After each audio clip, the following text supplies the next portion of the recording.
ইমাম ও মুসল্লিবৃন্দ একত্রে ইয়া নবী সালাম আলাইকা দুরূদ পড়ে, এটা পড়া কি ঠিক হবে? দয়া করে জানাবেন। প্রশ্ন করেছেন, নূর নবী মুহাম্মদ সাল্লাল্লাহু আলাইহি ওয়াসাল্লামের শানে মিলাদ কিয়াম করা জায়েজ নাই। যে ব্যক্তি ঢালাওভাবে এই কথা বলে সে নেহায়েত মূর্খ। এবং মিলাদ কি অনেকের মতে পড়া যায়, আবার অনেকের মতে মিলাদ পড়া যায় না। অনুগ্রহ করে সঠিক ব্যাখ্যা জানাবেন। আমার নবীর কিসে সম্মান হয়, কেমন করে আমার নবীকে সম্বোধন করতে হয়, কেমন করে আমার নবীকে সালাম দিতে হবে, আমার নবী তো সেটাও শিখাই দিয়ে গেছেন, জান নাই ভাই? কিন্তু গদ করে এক জায়গায় বসে বসে যা করা হয় এটা ঠিক না। অনেক হুজুরা বলে মিলাদ পড়া জায়েজ, আর অনেকে বলে মিলাদ পড়া জায়েজ না। কোনটা সঠিক? মিলাদ কিয়াম জায়েজ আছে, এটা একবার কোনো দলিলই নাই, এগুলো ভুয়া জিনিস। আপনারা নামাজে দুরূদ পড়েন কি পড়েন না? নামাজের মধ্যে দুরূদ পড়েন না? এই দুরূদ কি আপনারা ইমাম সাহেবের সাথে সুর মিলায়া তালে তাল মিলায়া পড়েন? যার যার দুরূদ শেষে পড়েন না? তো নামাজের বাইরে গেলে দুরূদ পড়ার জন্য আবার একজন ইমাম লাগবে কেন? যে ইমাম টান দিবে ইয়া নবী, তখন সবাই টান দিবেন। নূর নবী মুহাম্মদ সাল্লাল্লাহু আলাইহি ওয়াসাল্লামের শানে মিলাদ কিয়াম করা জায়েজ নাই। যে ব্যক্তি ঢালাওভাবে এই কথা বলে সে নেহায়েত মূর্খ এবং জাহেল। কোরআন হাদিস সম্পর্কে তার কোনো জ্ঞান বা ধারণাই নাই। বরং মিলাদের কথাটা সরাসরি হাদিসের মধ্যে এসেছে। হাদিসে পরিচ্ছেদ এসেছে মিলাদের নামে, বাবু মা জা আফি মিলাদিন নবী, তিরমিজি 2য় খণ্ড 204 পৃষ্ঠা, এই নামে পরিচ্ছেদ আছে। মিলাদ পড়া সুন্নতে সাহাবা, সওয়াবের কাজ, নেক কাজ, কোনো সন্দেহ নাই। আর মিলাদের কিয়াম হচ্ছে মুস্তাহাব, মুস্তাহসান, সওয়াবের কাজ, নেক কাজ। বলতে পারেন মুস্তাহাব যে তার প্রমাণ কি? আমি বলবো মিলাদের কিয়ামের বিপক্ষে দলিল কি, এটা আগে বলেন। মিলাদ কি অনেকের মতে পড়া যায়, আবার অনেকের মতে মিলাদ পড়া যায় না। অনুগ্রহ করে সঠিক ব্যাখ্যা জানাবেন। মিলাদটা রাসূলের যুগে ছিল না। কতগুলো লোক এক জায়গায় বসে তারপরে সব দাঁড়াইয়া ইয়া নবী সালাম আলাইকা কোরআন সুরে সমস্বরে একযোগে পড়লো, এইটা রাসূলের যুগে ছিল না। রাসূলুল্লাহর ইন্তেকালের 600 বছর পর মিলাদ আবিষ্কার হয়েছে। এইরকম একটা সুস্পষ্ট বিদআত মুসলমানদের পালন করা উচিত নয়। কিন্তু যিনি জানে যে ইয়া নবী বললে আসলে নবী করিম সাল্লাল্লাহু আলাইহি সাল্লামকে প্রকৃতার্থে সম্মানিত করা হয় না, তারা এরকম করে বলবেন না, তারা এইটাকে সম্বোধন করবেন না। আর সবচেয়ে বড় বিষয়, আমার নবীর কিসে সম্মান হয়, কেমন করে আমার নবীকে সম্বোধন করতে হয়, কেমন করে আমার নবীকে সালাম দিতে হবে, আমার নবী তো সেটাও শিখাই দিয়ে গেছেন, জান নাই ভাই? আমাকে কি নতুন করে কোনো পদ্ধতি ইসলামের জন্য আবিষ্কার করতে হবে যে এইভাবে বোধহয় করলে আমারটা হবে? এরকম যদি হতো তাহলে তো আমরা নামাজের মধ্যে সবার আগে মডিফাই করতাম। নবীদের সাহাবীদের কোনো গুনাহ ছিল না, তারা বিশুদ্ধ মানুষ ছিলেন, তাদের জন্য নামাজ ছিল ফজরেরটা 2 রাকাত।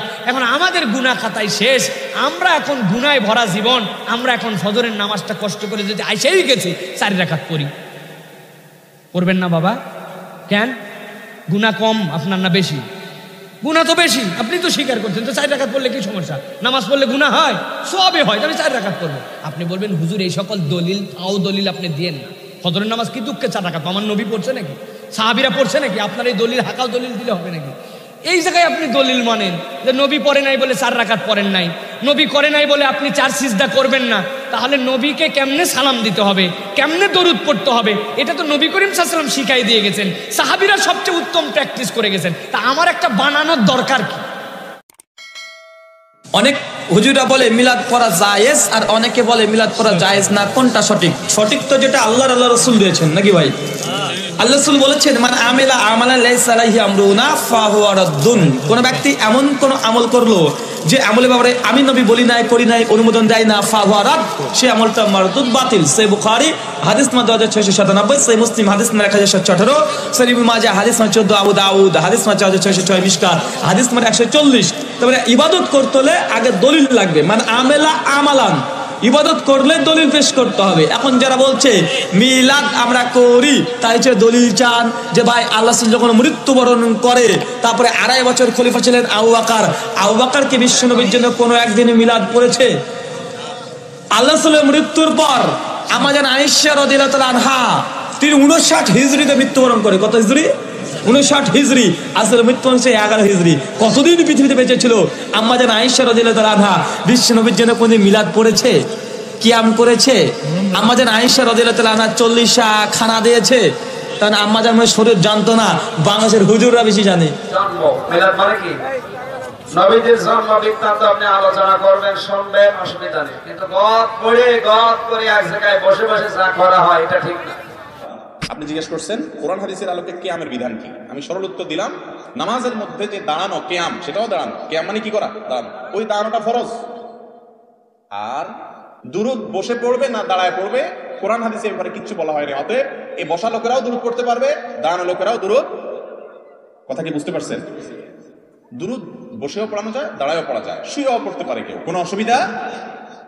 কিন্তু কেউ যদি মনে করে দুরুদ পড়তে পড়তে পড়তে পড়তে পড়তে পড়তে একটা পর্যায়ে সবাই দাঁড়ায় যাইতে হবে, তাহলে সমস্যা আছে।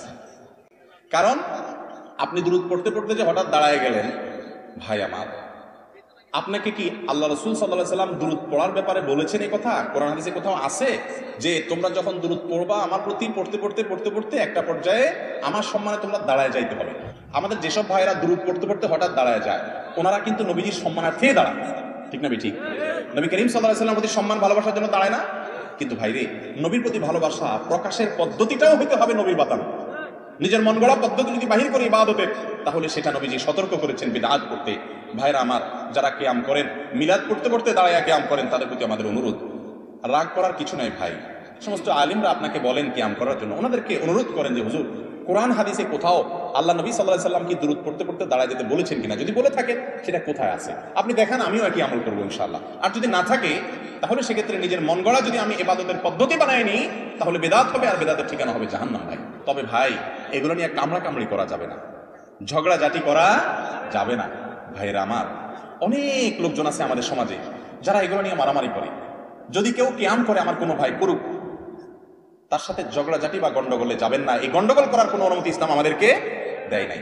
মিলাদ কিয়াম জায়েজ আছে, এটা একবার কোনো দলিলই নাই, এগুলি ভুয়া জিনিস। তবে মিলাদ পড়লে বেশ কিছু লাভ আছে, জিলেপিওয়ালার লাভ আছে,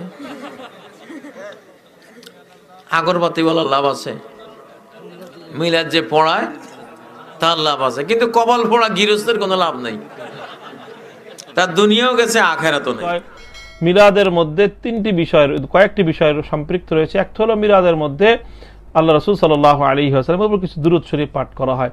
তো দুরূদ শরীফ পাঠ করা এটি তো অবশ্যই একটি বরকতময় আমল, অনেক সওয়াবের একটি আমল। আল্লাহ রাসূল বলেছেন, তিনি দোয়া করেছেন, মান সাল্লা আলাইহি ওয়াহিদাতান সাল্লাল্লাহু আলাইহি আশরান, যে ব্যক্তি আল্লাহর নবীর উপর একবার দুরূদ শরীফ পাঠ করবে, আল্লাহ পাক তার উপর 10টি রহম নাজিল করবেন। সুতরাং দুরূদ শরীফ পাঠ করা অত্যন্ত ফজিলতের একটি আমল এবং একটি অত্যন্ত বরকতের আমল এবং আল্লাহ পাকের পক্ষ থেকে রহমত পাওয়ার একটি আমল। এটি হলো, যদি বলেন যে দুরূদ শরীফ পাঠ করা ভালো কাজ, কিন্তু আমাদের সমাজে দুরূদের সঙ্গে নানা ধরনের বিভিন্ন কাব্য এবং গীত এবং সম্মিলিতভাবে একসঙ্গে এক সুরে মিলিয়ে পড়াটাকে এটাকে একটি আনুষ্ঠানিক রূপ দেওয়া হয়েছে। এর কারণে দেখা যায় যে দুরূদের উচ্চারণের মধ্যে অনেক বিকৃতি তৈরি করা হয়, যাতে অর্থের বিকৃতি ঘটে যায়। তো মিলাদের এই যে রূপটা, যে সম্মিলিত কণ্ঠে তারপরে দুরূদ শরীফের যে উচ্চারণ, এটাকে বিকৃত করে যেটা পাঠ করা হয়, এটি সম্পূর্ণ নিষিদ্ধ, গর্হিত এবং গুনাহের কাজ হবে। এই জন্য আমরা মিলাদ পড়া যে বেদাত, এতে কোনো সন্দেহ করি না। বরং মিলাদ পড়বেন না, আমরা দুরূদ পড়ব। মিলাদ আর দুরূদ এক কথা না।